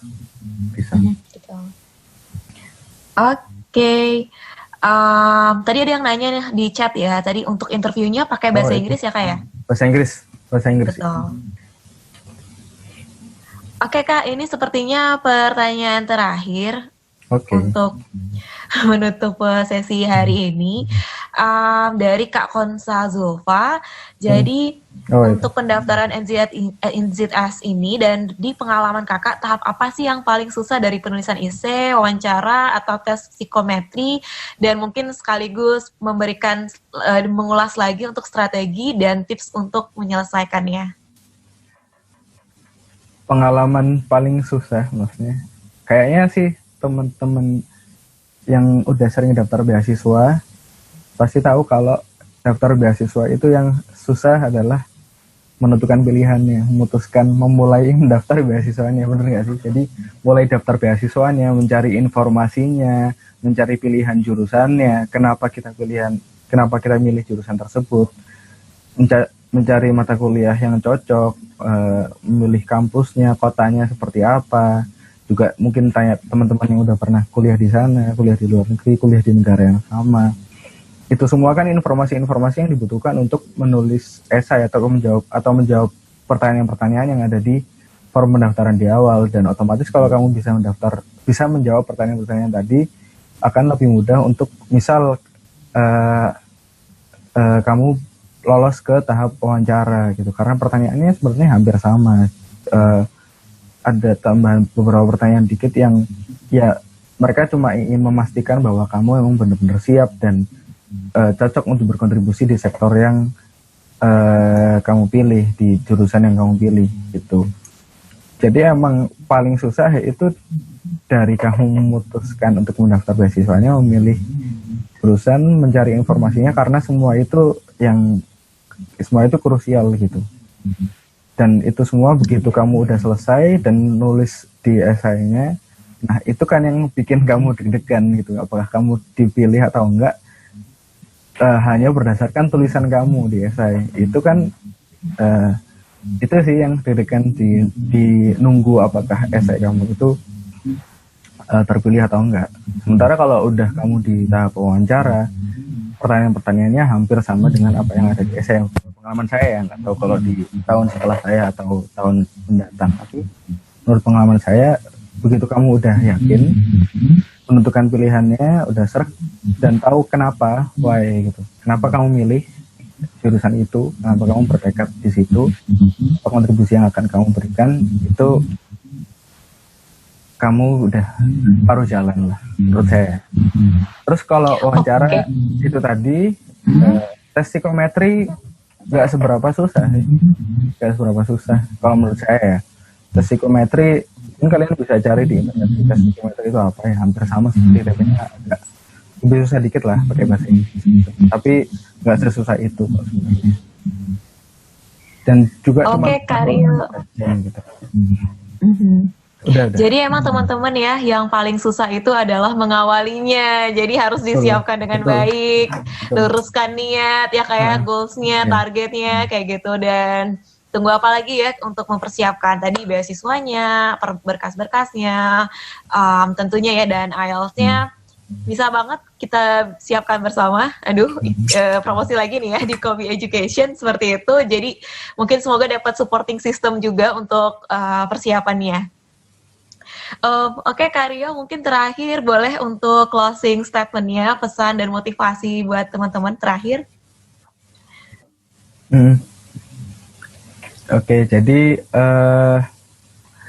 kalau teman-teman yang sudah pernah cari-cari informasi tentang beasiswa dan sudah pernah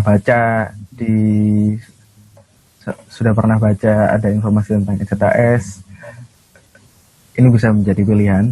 Semoga semua yang saya bagikan malam ini bisa nambah wawasan, bisa memberikan motivasi juga.